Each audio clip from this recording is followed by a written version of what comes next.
I had a dream last night. I was in a field, and I had Grand Theft Auto Chinatown Wars right next to me. But then the sky went black, and Grand Theft Auto Chinatown Wars just melted in my hand.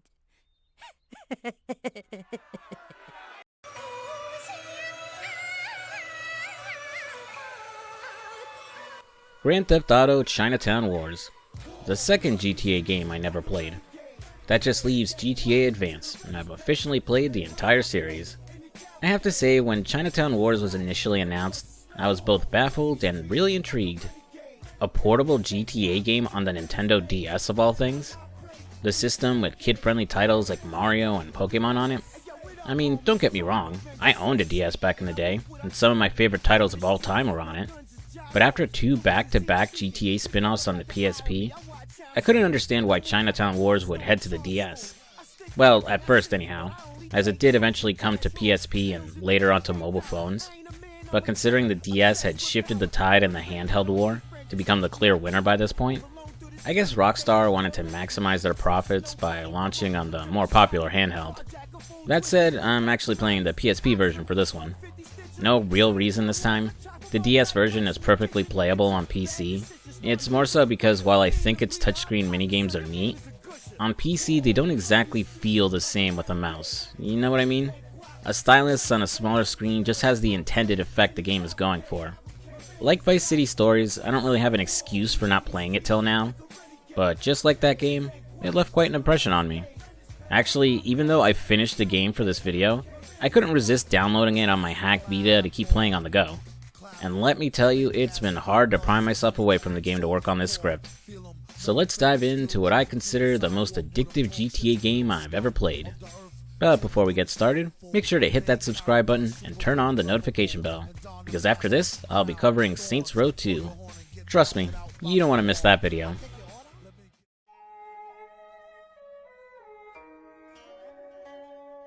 The game is set in the new continuity set up by Grand Theft Auto 4, taking place 1 year after the events of that game and taking us back to Liberty City. Your playable character this time is Huang Li, the son of a big shot triad.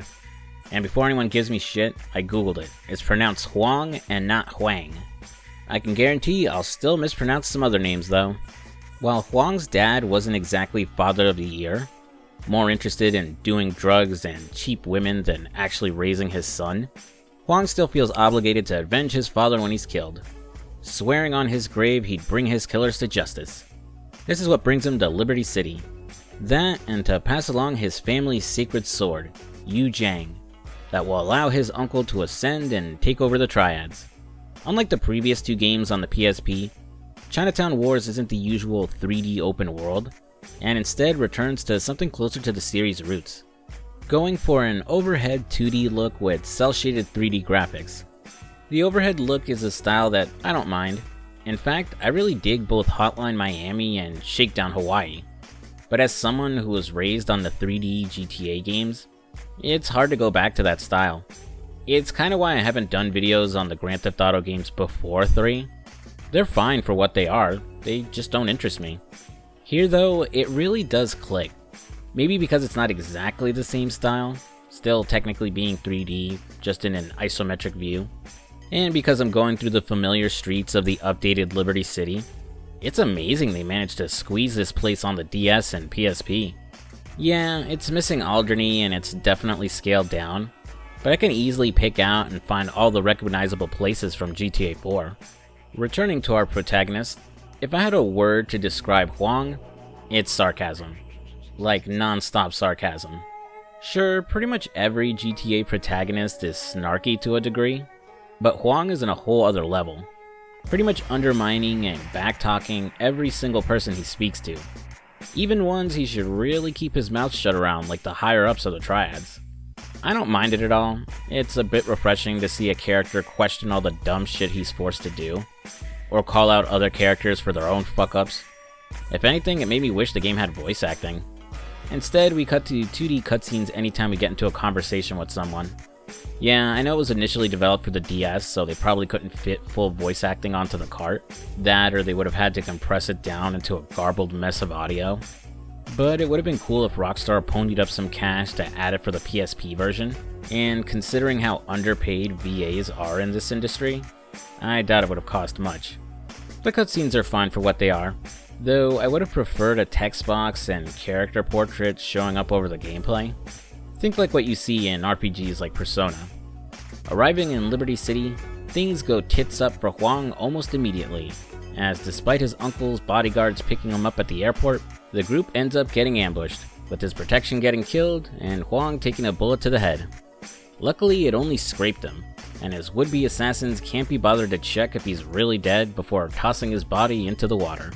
While Huang lives to fight another day, his family's sword ends up getting stolen, so he'll now need to find his uncle and deliver the bad news. Right away, the game introduces its unique novelty, minigames. On the DS, it would have made use of the second screen and stylus. Here on the PSP, it's just button inputs, basically just QTEs. But I like them. Something about having to hotwire a car by using a screwdriver or smashing up a lock just feels right. They're brief, not very intrusive, and you don't have to do them constantly, but it adds a little bit of extra fun when stealing a parked car or trying to break into a place. After stealing a car and driving through Liberty City, we reach Huang's uncle's place, formally introducing us to Kenny Wu. Uncle Kenny is the first in a long list of assholes that Huang will be interacting with during his stay in Liberty City. He's not really all that concerned with his nephew's well-being, and is more upset that Yu Jiang was stolen, as he'd promised the sword to the current leader of the Triads, Hsin Jaoming. Yeah, I thought this was a sacred tradition type of thing, he who owns the sword rules the city type of deal, but it's more like a tribute, with Kenny Wu having promised the sword to his boss to secure his position, and hopefully be his replacement when the old man retires. Also, the sword isn't even a secret family heirloom, as Huang's dad just won it in a card game. Despite the predicament their family is in, Kenny Wu tells Huang to rest up at an apartment he's arranged for him, while he figures out a plan of action. After arriving at his new pad, the game introduces you to its PDA system. Instead of characters calling you up on a cell phone for missions, they'll instead email Huang, which most likely was to make up for the lack of voice acting, and again because it was built for the DS, with its dual screens and clamshell design kinda giving it a PDA look. Emails can be pretty funny, usually showing other sides to the characters you meet, mostly that some of them are delusional and can't grasp the concept of oversharing. On top of expected features like having a map and GPS, it also lets you purchase guns from ammunition, which can be delivered to your safe houses, as opposed to going to a spot in person to buy it. You have to do a couple missions before you unlock the feature, but I dig the convenience as I can quickly arm myself after returning to a save. Returning to Uncle K, he fills us in that his boss is very displeased about the loss of Yu Jiang, putting Kenny's current standing in the Triads in jeopardy. While Huang sympathizes, he questions why his uncle isn't more focused on finding his father's murderers, as opposed to some stupid sword. Kenny Wu is focused on his death, you see. Torn up inside. Hasn't slept a wink since it happened. Or so he says. Dead dad and missing sword brushed to the side for now. He tasks Huang with doing some work for him. He asks him to find out what happened to some men he had spying on some undercover cops, who were in turn spying on the filming of some porno that Kenny is having made. Purely for artistic reasons, of course. Bit of a weird setup for a mission, but I'd expect nothing less from this series. Heading to their location, we're introduced to one of Uncle K's spies, the lovely Ling Shan. After some back and forth between her and Huang, she explains she's the only spy left as the cops ended up ambushing her group. Right on cue, the cops return to finish the job, so Huang will have to get out of there and ditch the fuzz. This mission is basically a tutorial for how to use your GPS and for how the wanted system works, which is quite different from your typical GTA game. You know the system by now. You go commit crimes, you'll get a wanted level. The higher the wanted level, the more aggressive the cops get, till eventually calling in the military to take your ass out. Typically, if you have a 1-star rating, you can lose it by just staying out of sight of the police. 2-star wanted level or higher, you need to get to a safe house or a pay and spray to lose your wanted level. While those two rules still apply here, it's added a new and inventive way of ditching the cops. Underneath your wanted level is a cop car icon. If you cause a pursuing officer to crash or disable their car by smashing into them, it'll cross out the cop car icon, and then reduce your wanted level, with you needing to disable more cop cars the higher your wanted level. It's a really inventive system, and one I wish stuck around for the series. Now it's less about outspeeding the cops and instead about outmaneuvering them, getting them to crash into cars you slip by or just charging right into them to overtake them. Avoiding what could be a long slog where you manage to dodge like 5 cars with annoying rubber band physics, only for some asshole on the street to surprise you with a spike strip and screw you over. After evading the cops, we have a fun little moment between Huang and Ling, where my man shoots his shot, misses badly, and feels bad about himself when Ling says he has a tiny dick. Call me crazy, but I think I'm seeing a few sparks flaring up between them. Back at Kenny Wu's place, our uncle informs us that he's had to step down from his position in the triads, due to the debacle with the sword. Even worse, the local street gangs are now muscling in on his turf because they think he's finished. So Kenny wants his dear nephew to get some combat training to better prepare for the fights to come. Sending us out to meet his master-at-arms, it turns out it'll be Ling who will do our training. And Huang is so damn excited he comes in his pants. Like seriously, what is this poor trick? Come on. After he cleans himself up, Ling teaches Huang how to throw some sweet kicks, which, while pretty cool, you'll almost never use, as we're introduced to something way more powerful than a sweet roundhouse kick. A gun. I don't know, maybe there's an underground Fight Club side activity I ended up skipping where it's semi-useful, but if you got a gun, outside of saving bullets I guess, you really don't have to use melee. And guns are easy to find. As Ling teaches us, you can find guns hidden in dumpsters. Only the red ones, though. Once we're certified top-flight security of the world, Uncle K sends us to go assist one of the businesses he offers protection to. Alrighty, time to show Ling my sick gun skills and knock her off her feet.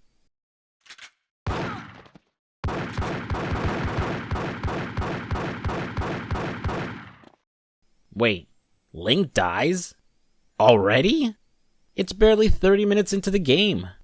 I thought she was going to be a recurring character and love interest for Huang, who inevitably betrays him or something.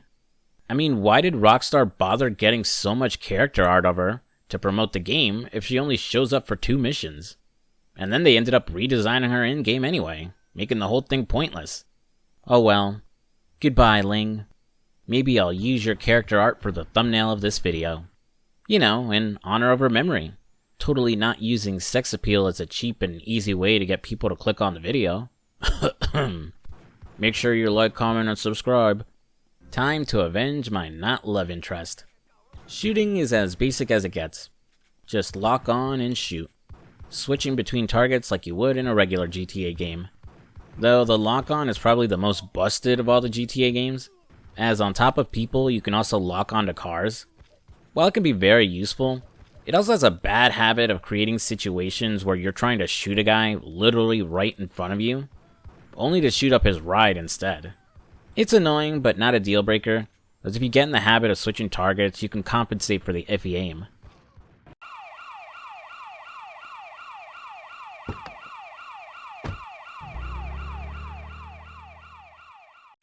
By the way, you might think that ambulance leaving the scene is meant to be a subtle bit of foreshadowing, that Ling survived and will show up later at a crucial plot point, but toss that game theory in the garbage, because Ling is dead and barely mentioned ever again after this point. Serious waste of potential. She didn't have to fall in love with the guy, but it would have been refreshing for Huang to interact with someone who wasn't a complete asshole all of the time. To pile it on, despite the fact we saved the restaurant owner, he was displeased with our competency, and bitched to Uncle K about it. Though considering Kenny Wu's master-at-arms was killed instantly by some nameless grunt, maybe he has a right to complain. Man, nothing is going right. Dad's still dead. Potential girlfriend is dead. Uncle is an asshole. I'm gonna hit up the local convenience store and find a way to keep my mind off things.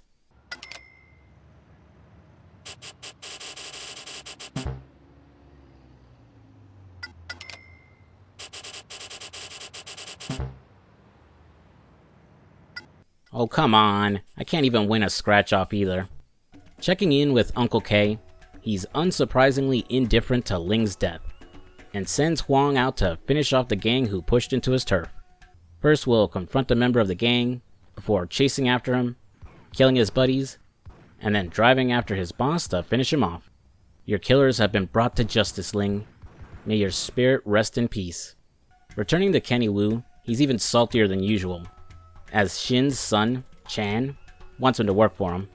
While Huang sees this as a good opportunity for his uncle to regain his standing with the Triads, Wu just scoffs at the idea, insulted that the idiot son of his boss would dare to ask him to work under him. So he has his nephew do it instead. It's a simple job, as you'll have to steal 3 sports cars and bring them back to Chan's garage before 6 in-game hours pass. The next mission for Kenny Wu works as a tutorial and unlocks the best side activity of the game, drug dealing. Scattered all over the city are dealers you have to seek out, who you can buy from and also sell drugs to. What they're selling varies from dealer to dealer, and how much they're willing to charge you or pay for a certain product also varies. The game simplifies it for you with indicators on what you're buying and selling, a green plus indicating a potential profit, and a red negative indicating a potential loss in profit. So the name of the game is to buy cheap and flip the product for a higher return. It boils down to a simple trading minigame, but man, if it isn't insanely addictive. It's simple to understand, can generate good money fast, and outside of occasionally running from the cops, not even remotely difficult. Though if you do get busted by the cops while holding, they'll confiscate all your product. So make sure you sell or stash it at your safe house. To assist with the process, you'll get emails from dealers who want to unload a product cheaply, or are looking to pay a premium for a certain product. You're only given to a certain day before the deal disappears, but if you find the right dealer, you can hit up the guy who emailed you over and over for even more cash. Adding on to this loop is this game's version of hidden packages. Security cameras. In regular GTA games, there's usually a collectible hidden across the world that when you get enough of, you'll unlock weapons that spawn at your safe house. Security cameras won't unlock weapons for you, but if you destroy enough of them, drug prices will go down, allowing you to make more cash. So on top of dealing, you'll find yourself running around trying to find and destroy security cameras, which you need a throwable like a Molotov to get rid of. It's a really addictive loop, and similar to Vice City Stories, is the only reliable way to make money, as your mission payouts are usually trash. Also, guns can get pretty expensive, especially when you're trying to buy the more powerful stuff later in the game, so you're going to need some green to stay locked and loaded. I'd say the only downside is that guns is really all you're spending money on, along with safe houses and cars, I guess. An unfortunate side effect of the game's design, as you can't buy clothes for Huang, but with his model being so small you couldn't tell the difference anyhow. Maybe some stuff to furnish his various safe houses could have worked, kinda like how you could customize Tony's mansion and Scarface The World Is Yours. The only times you'll be pushed into drug dealing is when you have to earn enough money to buy a warehouse for Kenny Wu. And some characters will ask you to bring a certain amount of a particular drug before you're able to continue missions with them. Returning to Uncle Kenny, his reputation continues its downward spiral, as now the businesses in his territory are refusing to pay protection money. So we need to make an example of them by burning down their businesses. We need Molotov cocktails for the job, but can't buy them from ammunition yet, so we need to make our own. Heading over to the gas station, we play a simple minigame of filling up as many bottles as we can with gasoline before the pump stops. Molotovs and throwables in general can be a bit weird to get used to, as you have to stand still and use the L button to aim, and then press the circle button to increase the distance of your throw. The game's overhead view makes it hard to judge your throws, so it can be easy to whiff it and blow yourself up instead. On the bright side, you could throw it over smaller walls and cover, so it's a great way to take out a group of enemies without engaging them. After burning down the store, Uncle Kenny is in need of new men to work for him, as most are either dead or have abandoned him to work for a different Triad boss.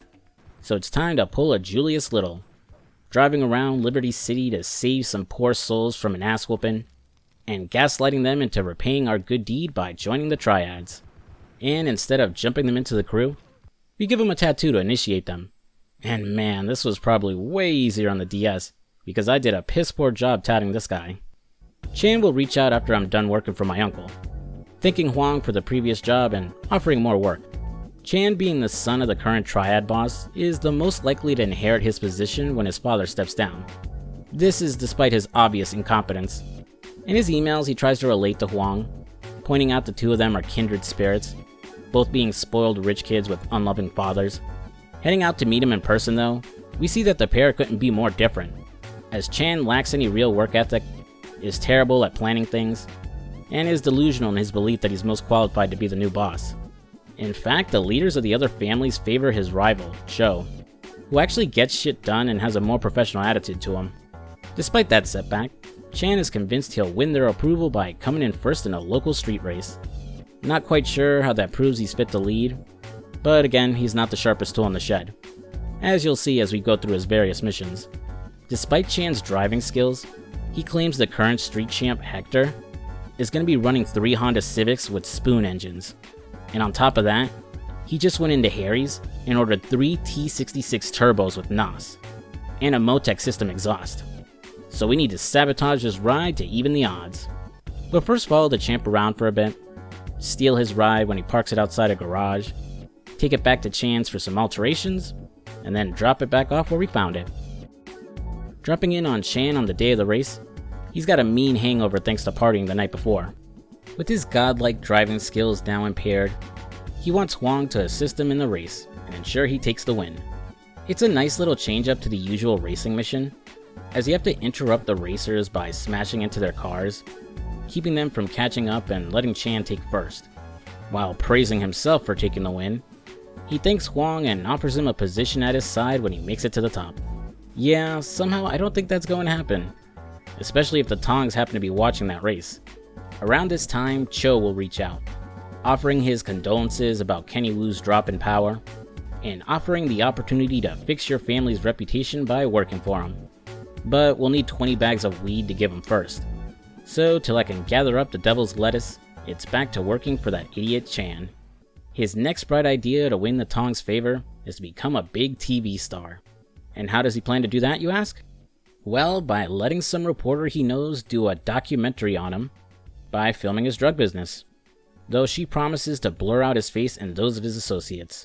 Yeah, I'm sure the Triad would totally be impressed by someone stupid enough to get themselves on the news. But before he can get his 15 minutes of fame and inevitable 25 years to life in jail, we need to help his reporter friend by getting her van back.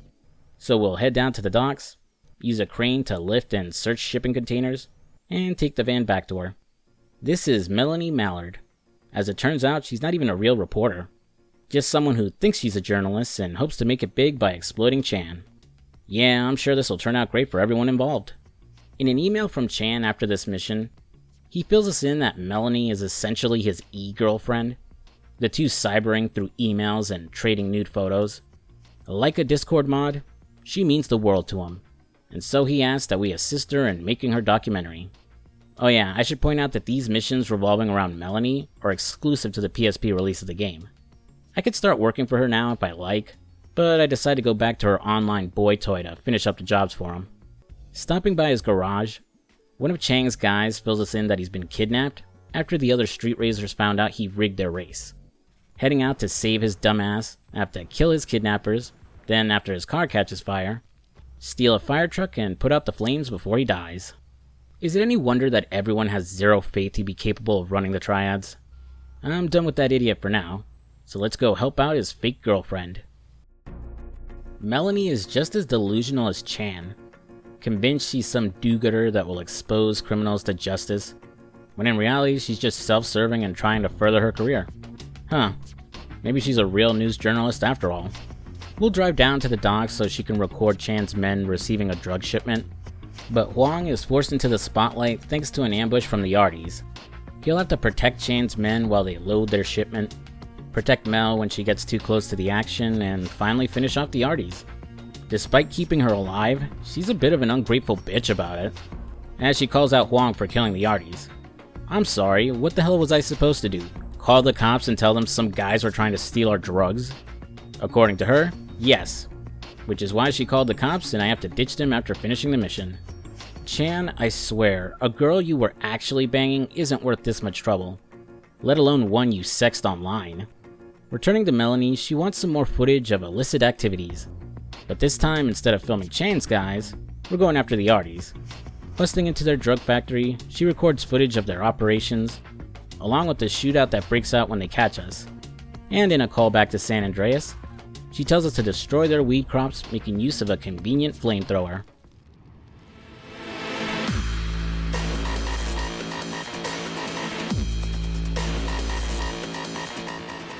The Yardi's boss will eventually confront us, and after killing him, the bastard drops a live grenade as one last fuck you to Melanie and Huang. Luckily, we have plot armor and managed to avoid the explosion.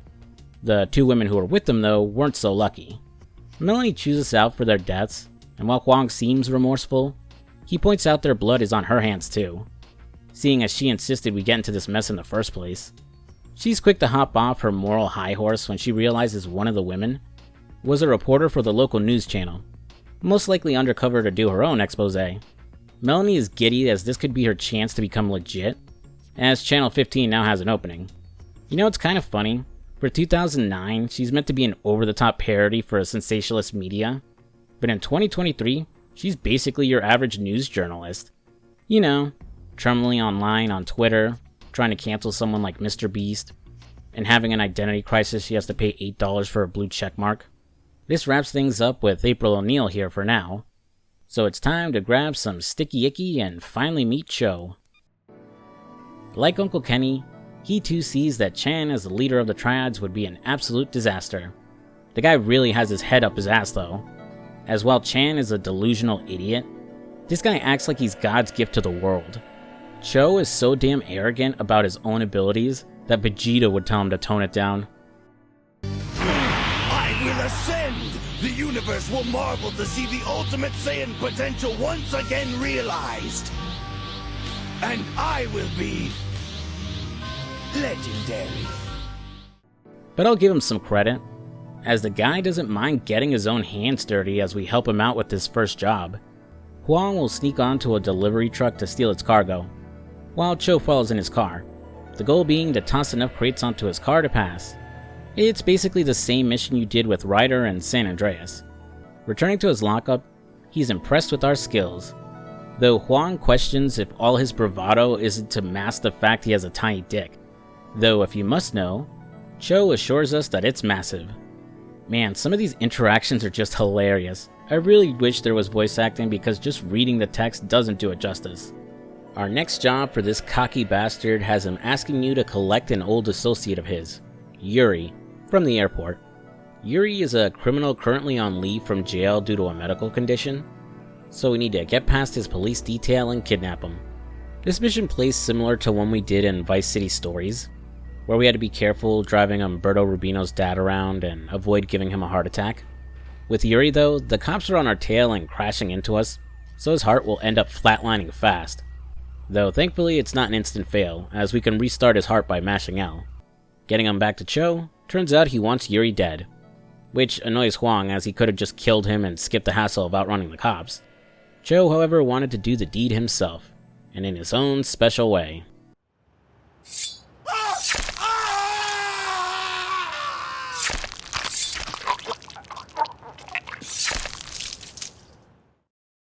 Brutal. You know, I talked a lot of shit about Chan. He's an incompetent idiot for sure, but at least he's not a deranged psychopath.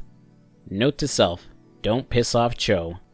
Returning to Chinese Patrick Bateman, he tells us Shin's time as boss is coming to an end. Some dealers under his employ aren't giving him his cut of their earnings, so he plans to blow up their drug stashes. But instead of helping him, we're going to stop his guys from blowing up the drugs, so Cho can steal them and give them back to the boss's tribute. Well, that's certainly one way of getting ahead in this criminal life.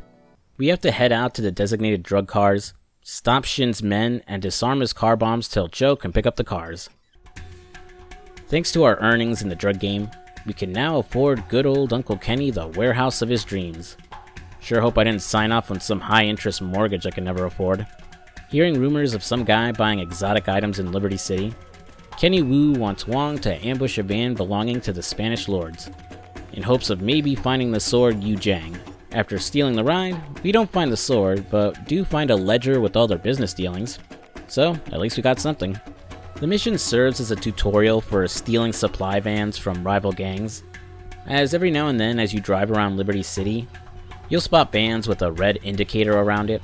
Damaging the van till the driver bails, you can steal and bring it back to your safe house to search it for goods. either finding weapons or drugs. Dropping in on Chan, he's got yet another harebrained scheme to impress the Tongs, which involves brokering a deal with the Spanish lords to buy drugs from them. Spoilers, it's a setup, and now we have to protect Chan as we fight through the streets of Liberty City, and get him safely back to his dad's penthouse. Despite surviving, our troubles are far from over as the cops get the drop on us, with Huang being cornered by an LCPD detective. This is Detective Wade Heston, who knows quite a lot about what we've been up to since we came to Liberty City. But more importantly, he claims to have info on Yu Zhang.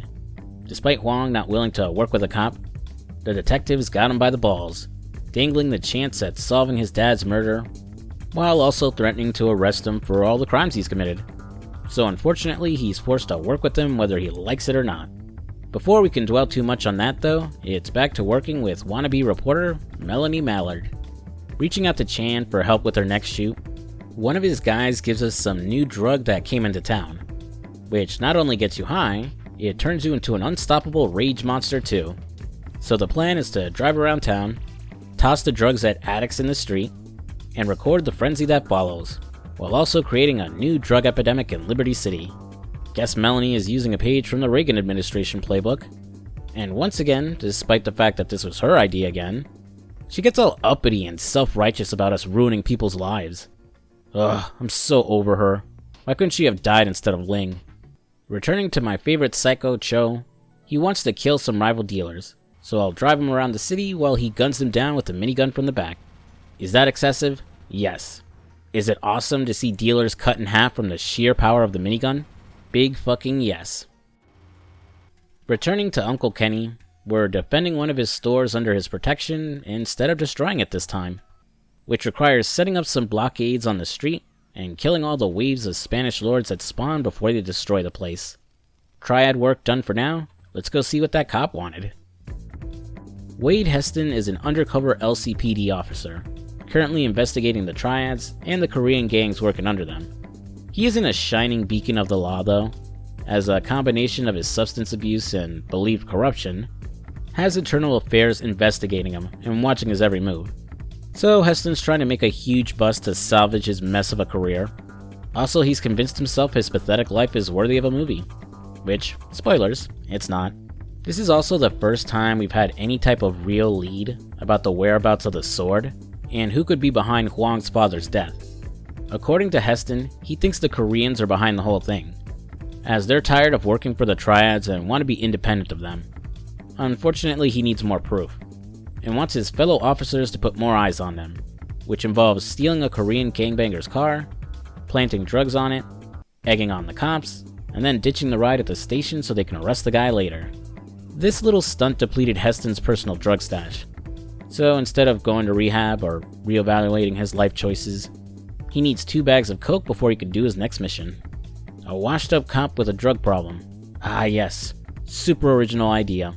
Hollywood would eat that shit up. After getting my hands on some nose clamps for Heston, he says that despite the frame job we did, the cops are releasing the Korean they arrested. After the guy leaves the precinct, he'll drive around to meet his underbosses and let them know he's free. So we'll follow him, kill the bosses, and then kill him. Huh, how is this supposed to help us find proof of the missing sword again? I didn't even interrogate anyone. After this, we're properly introduced to the leader of the Triads, Hsin Jaoming. Remember how I said everyone in the game is an asshole? Well, he's no exception.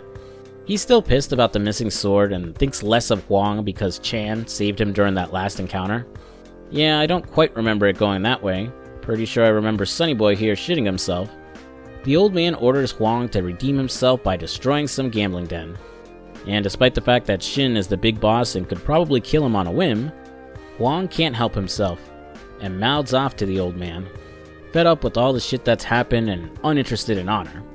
Thankfully, this doesn't end the game prematurely, as the old guy appreciates his bluntness, so after saying please, Huang agrees to blow up those gamblers.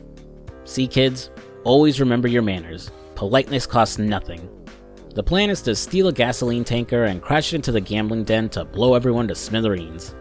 We hit a snag though when a stray bullet causes the tanker to start leaking gas and ignite, so we now have to outrun the flames chasing us before it blows up the tanker.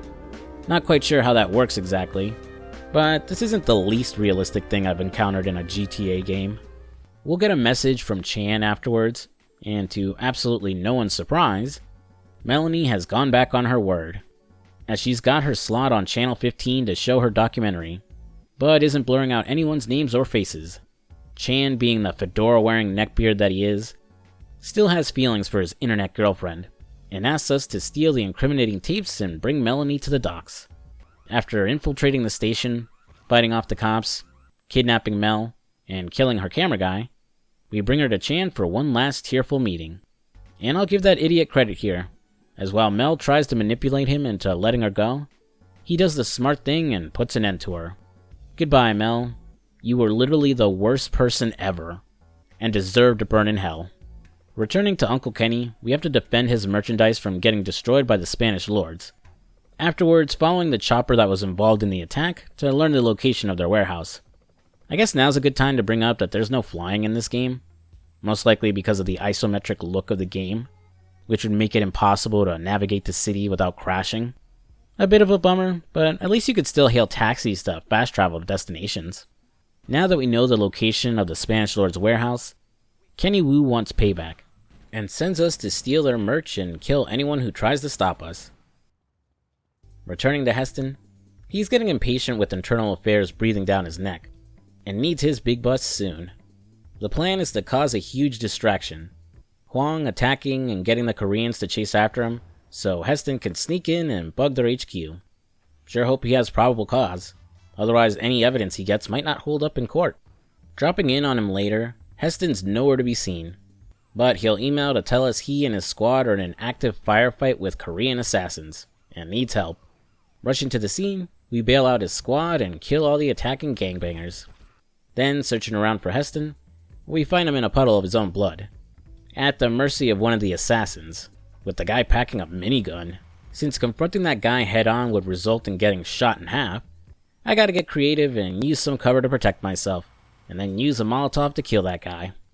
Despite saving Heston, Huang kinda blows it, as in his dying breath the assassin confirms his boss has the sword and ordered the murder of his father. Too bad the guy doesn't live long enough that we can interrogate him and find out who his mysterious boss is. Things get worse when Kenny Wu reaches out pissed, as apparently us fucking with the Koreans caused a bit of a power vacuum, and Hsin now wants to work with the Italian mob. Talking to him in person, he mellows out a bit once we tell him the Koreans were the ones involved in stealing the sword. He suspects either Chan or Cho are behind their actions.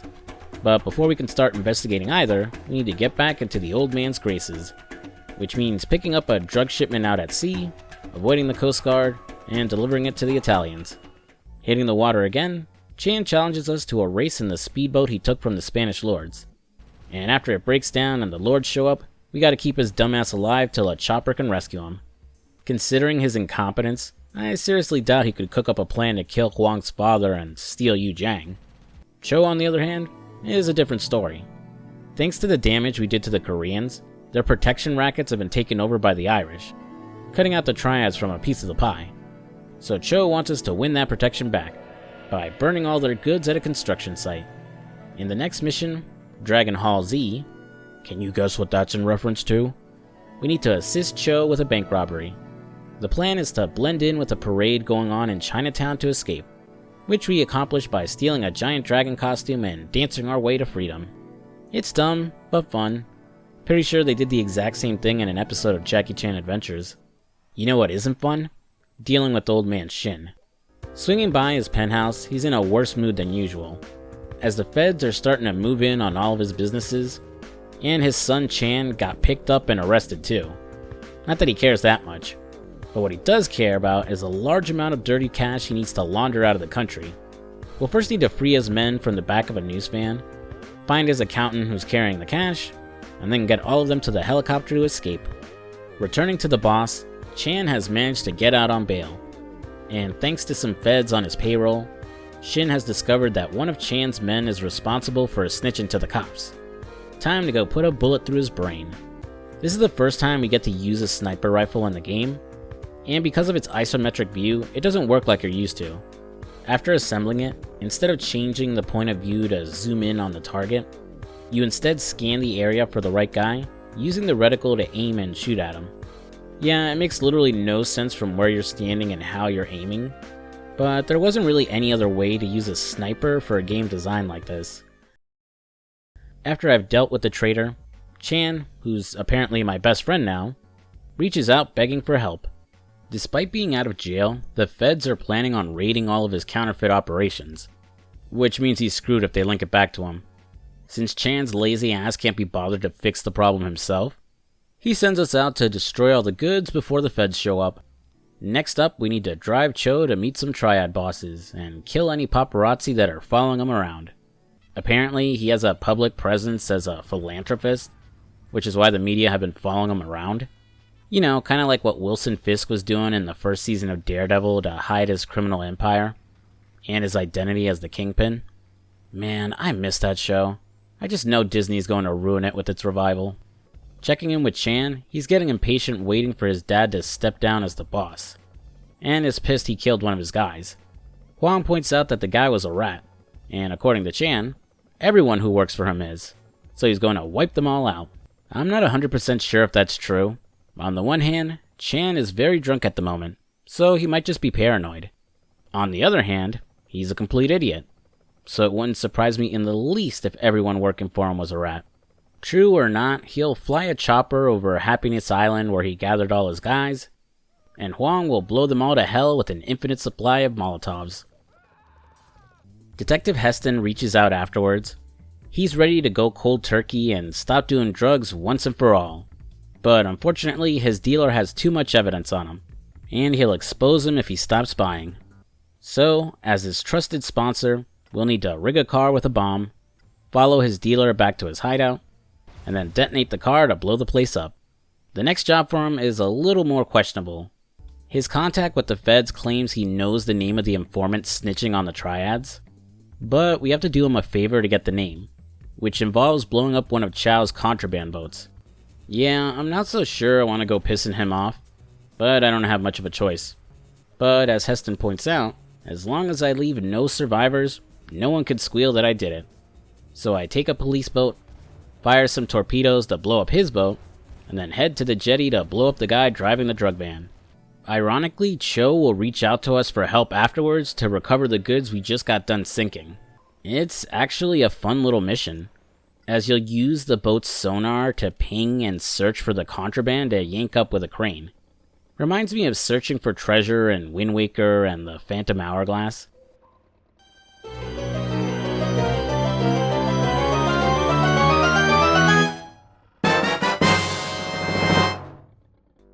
The next mission is also pretty fun, as Old Man Hsin wants us to deal with some triads who've become disloyal, by lopping off their heads with a sword and taking their IDs as proof of the deed. Yeah, it's a basic go kill those guys mission, but something about how the sword kills them so easily makes it really satisfying.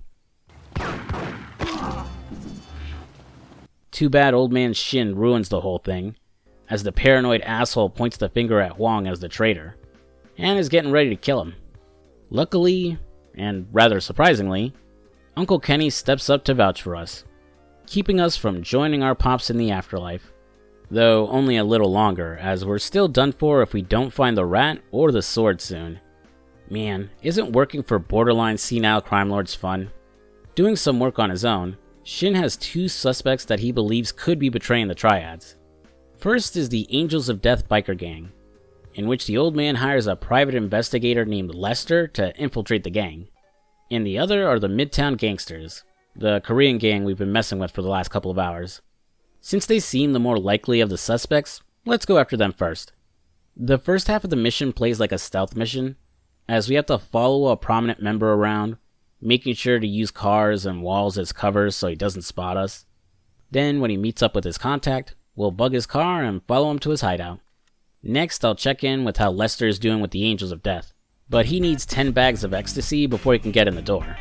Meeting him in person, he's not quite what I was expecting. Yeah, he looks like a dude going through a middle-age crisis and thinks buying a bike will restore his lost youth, but on the other hand, he looks like he's way too heavy to actually ride a bike, which is exactly where we come in, as drugs aren't enough to get in the gang, and he'll have to show off his sick biker skills to impress the Angels of Death. So we have to pretend to be Lester by wearing his jacket and riding his bike. I guess the Angels of Death have really bad eyesight or something. How else would you explain them mistaking the thin, Chinese immigrant Huang for the overweight and white Lester? The mission just needs you to drive around through some checkpoints and occasionally do some stunt jumps. You also have to fight off our old gang from GTA 4, the Lost Biker Gang.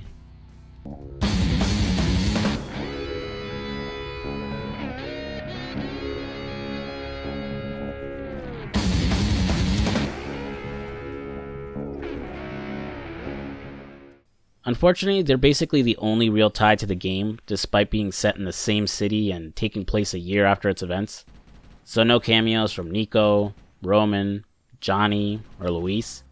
Technically, the Lost showing up doesn't make much sense, considering the civil war that split the gang and then being disbanded at the end of the Lost and Damned DLC.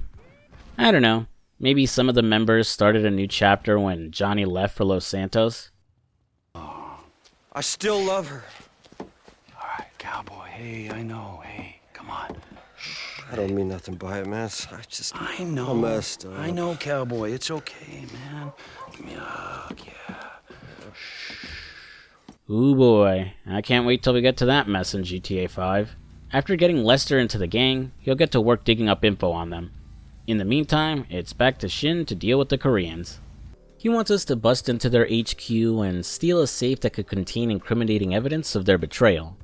This mission is almost exactly the same as one we did in Saints Row, where we had to steal drugs out of the police evidence locker, as you have to use a bomb to blow a hole into the Koreans' HQ, back up your van with Hsin's guys up to the hole, defend them from attackers while they load the safe, and then get the hell out of there.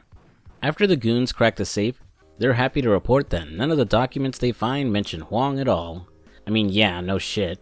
I've been fucking up their whole operation. It wouldn't make any sense I work with them at all. Dropping in on Lester, he starts investigating the Angels of Death, but he's hit a snag as he needs to pass one more test to be let into the gang. He has to sell a ton of product for them, but because the gang made him take some coke-laced bong hits, he's in no shape to go dealing, so it's up to us to bail him out. Driving around to sell products and killing anyone trying to muscle in on our turf. Afterwards, delivering the cash to Lester, who's pretty grateful about it. I know he's lazy, and probably grossly underqualified for his job as a private investigator, but he's actually a genuinely nice guy. Probably the only person in the game who doesn't treat Huang like shit or a disposable workhorse. Can't say the same about this next guy. During this whole debacle with Hsin searching for the traitor within the Triads, someone else reached out pointing the finger at a completely different group. Meeting him at the cemetery, we're introduced to Rudy D'Avanzo, who is part of one of the Italian mob families, or I think he is, as it's never specified which family he works for. While Rudy isn't an outright jerk, at first at least, there's this air of smugness around him when you talk to him, though that might be because of his character art. He fills us in that the guy leaking info to the feds is Jimmy Capra, a made man in the Messina crime family, and who just so happens to be working with the Triads at the moment. Huang is skeptical, but Rudy's claim is backed up when the pair get ambushed by a bunch of Messina men, so we'll need to protect him and fight our way through to safety. Fighting a bunch of mafia goons in a cemetery? Why does this feel so familiar? Might just be my imagination. Well, sure hope this won't turn into a wild goose chase I regret later. Checking in with our least favorite police detective, he has another job for his FIB contact. They have an illegal wiretap that's getting interfered with and needs us to unjam it. We have to drive around and look for 3 scramblers, which can be a bit tough to find as their signal jams your GPS. So once your minimap is nothing but static, you have to walk around on foot and pay attention to your surroundings to find the signal jammers. Though the final one is much tougher to find as it's on a van driving around. Meeting Rudy at a diner, he lets us know that he bugged Jimmy Capra's car, and with any luck, he might have the proof Huang needs to take the Hsin and expose the rat. Of course, as always, we're doing all the work, as we have to break into the lot where his car is, kill his men, and then drive it back to Rudy.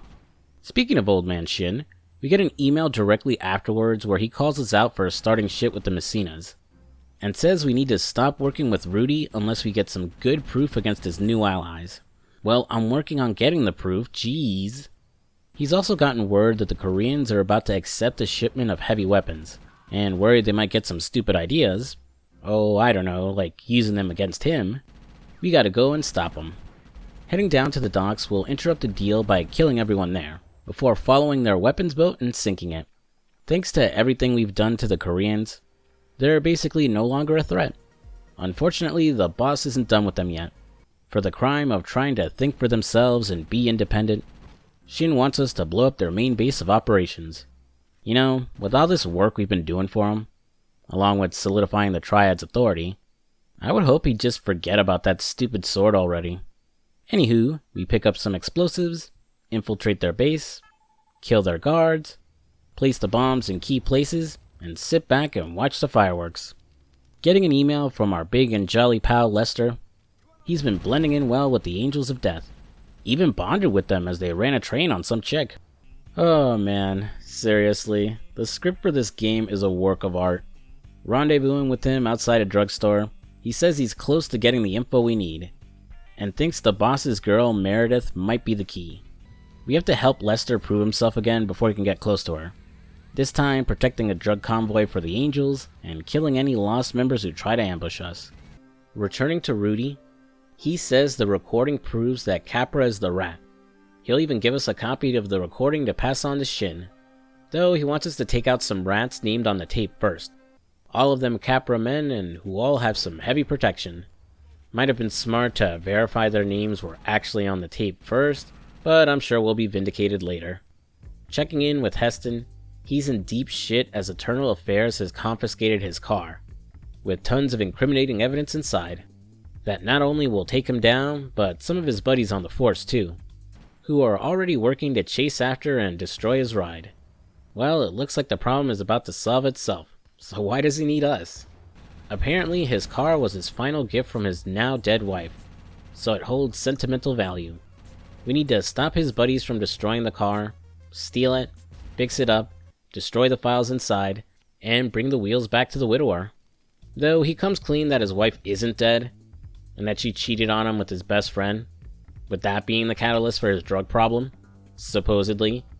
Every time you talk to him, he has a different backstory about himself. So for all I know, he was never married in the first place.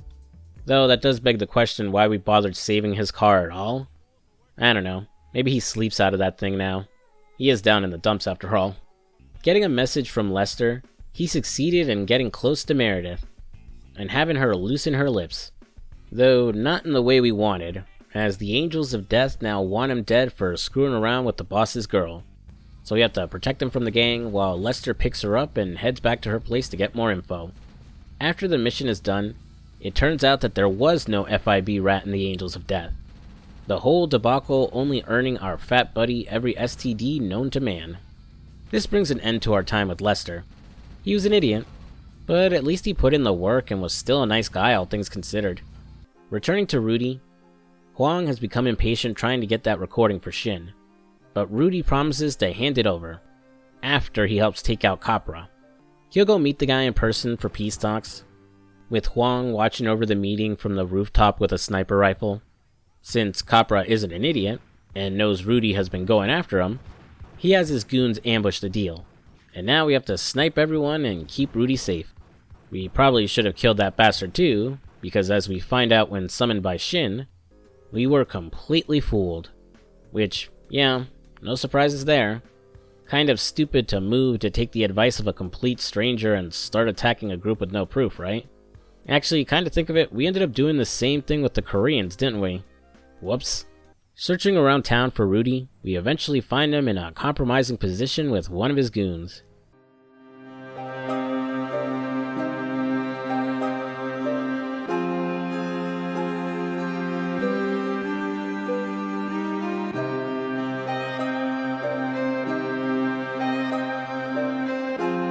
Yeesh. He is one ugly lady. Chasing after him, I eventually pinned down his car and put an end to him in the streets. We're now in the final stretch of the game, as we close in on the true rat and hopefully find the whereabouts of the sword. Talking to Heston, his federal contact got exposed by Internal Affairs.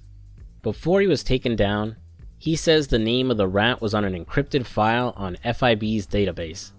We have to drive around and find the right spot in between hotspots, in order to get the strongest signal and then begin downloading the information we need.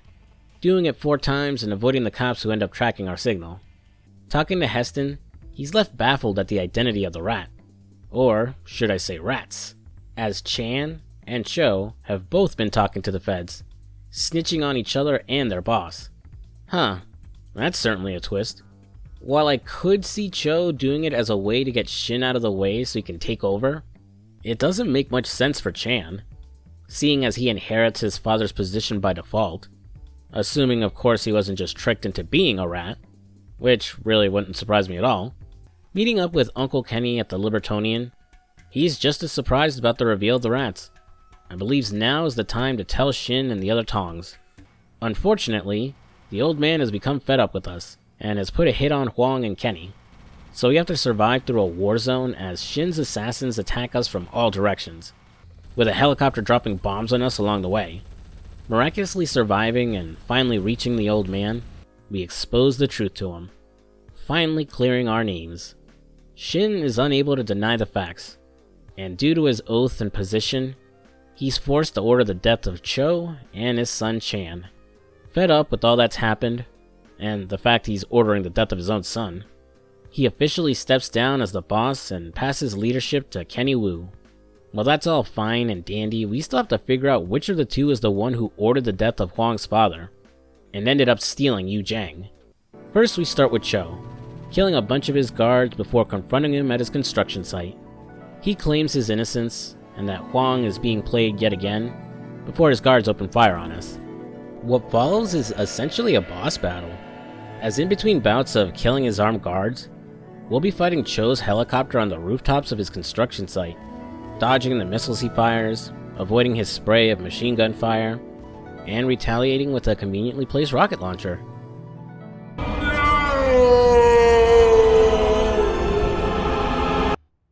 With Cho dead, that just leaves one more rat. Heading down to the pier, Kenny Wu has sent us some backup to deal with Chan, and we're reunited with that guy we recruited way back at the beginning of the game. It's not the happiest reunion, as he's still salty about my shitty tattoo work. As a group, we'll work our way through the docks, killing our way through Chan's guards and eventually doing the same as we go into his warehouse. How the hell does he have this much protection? Didn't we kill all his henchmen a while back? Also, why would anyone willingly still fight for this guy? Especially now when his dad's not even the boss anymore. Eventually finding Chan, like Cho, he swears his innocence, rushing off by car to try and escape retribution. Driving after him, I catch up and put an end to that obnoxious bastard once and for all. Unfortunately, in what's becoming a running theme in this game, we may have acted too rashly. As Heston emails us afterwards, it turns out we were played yet again, as his FIB contact had given us a falsified file, and the guy had been working with the real rat this entire time. Meeting up with Heston, we head out to where his contact is going to meet the real mastermind. And hold on to your butts, you won't believe who was the real traitor all along. It was Uncle Kenny! Which really isn't too surprising, as his attitude since the beginning of the game kind of hinted that he was up to something. Yeah, you could dismiss it as him being an uncaring asshole, but a lot of missions and conversations with him showed just how power hungry he was, how much disdain he had for his brother, and how much he dreaded working under anyone else, especially Chan. At first, it doesn't make much sense that he stole the sword he was going to give to Hsin, as this ended up really screwing up his own position, but Uncle Kenny will explain that he wouldn't ascend to being the true Triad boss, instead working more as a leader behind the scenes with Chan being the face. Think Kenny Wu playing the Tywin Lannister to Chan's Joffrey Baratheon, if that metaphor makes any sense, or you've watched Game of Thrones. So he concocted this whole scheme to eliminate his rivals, and so that he can rule with complete authority. What a crafty bastard. Now let's go kill his ass and avenge our deadbeat dad. After the FIB gets the drop on us, we have to shoot our way through and chase after Uncle Kenny. In the tradition of all GTA final missions, it's one huge set piece. First fighting side by side with Heston through Kenny Wu's guards at the desalination plant. Then following him by boat, fighting off a combo of more of his guards and the police, until finally chasing him back to Hsin's penthouse. After Kenny Wu blames Hsin for this whole debacle for wanting the sword in the first place, he guts the old man before we engage him in a final battle.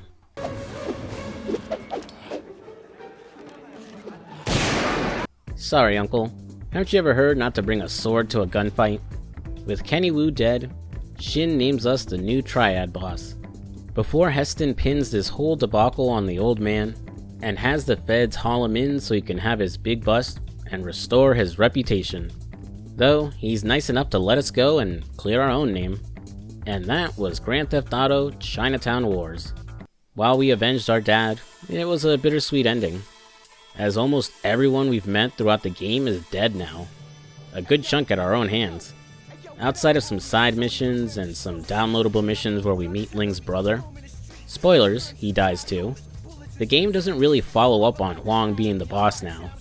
Though considering we killed most of the triads chasing after Kenny Wu, I'd be amazed anyone was left to be the boss of.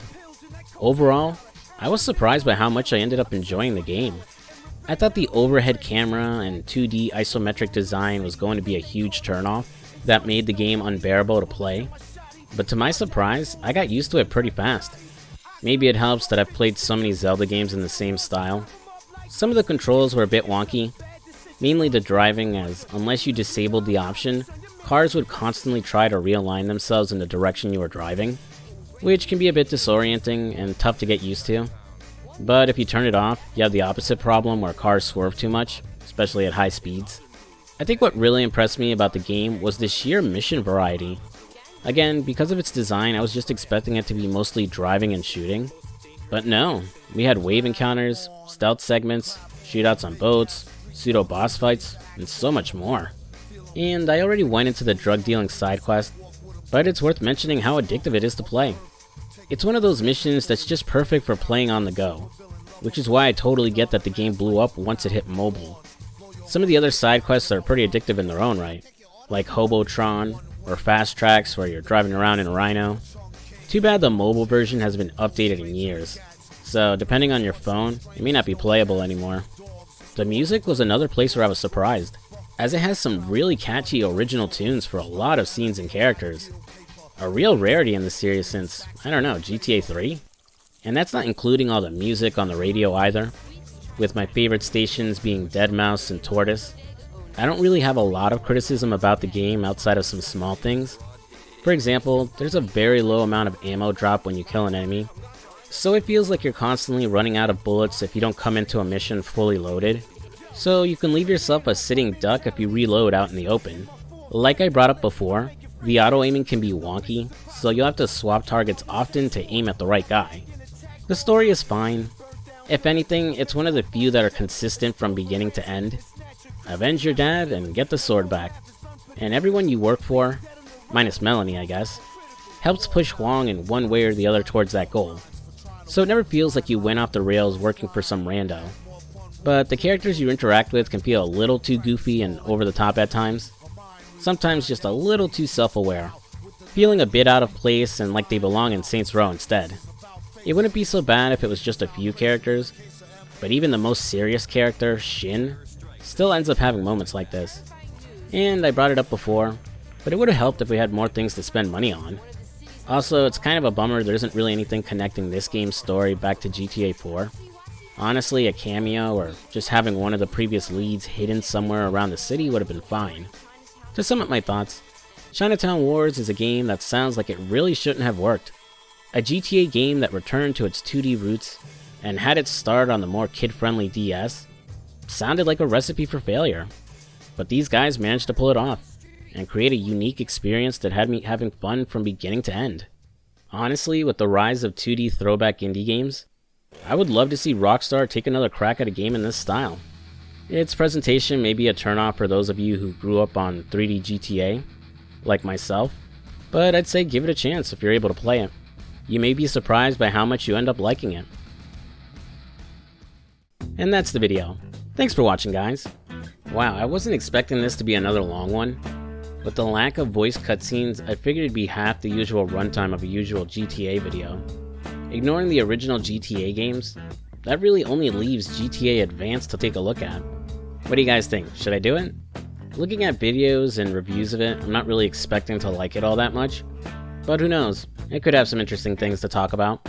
Next up is Saints Row 2, so that one is going to be a lot of fun. Really looking forward to seeing all the comments debating on if 3 or 4 killed the series. I'm making a list of things to cover, and I'm probably going to post a poll soon asking what to do next, so keep your eyes peeled for that. Again, thanks for watching. If you enjoyed the video, leave a like and comment down below. Did you play Chinatown Wars? Which version do you think is best? Do you like its 2D style, or do you prefer 3D GTA? Let me know what your thoughts are down below. And if you're new to my channel, I'd appreciate it if you subscribed. Take a look at the recommended video, along with the playlist of all the other GTA games I've covered. I'm FuzzySlippers, and I'll see you later. Peace.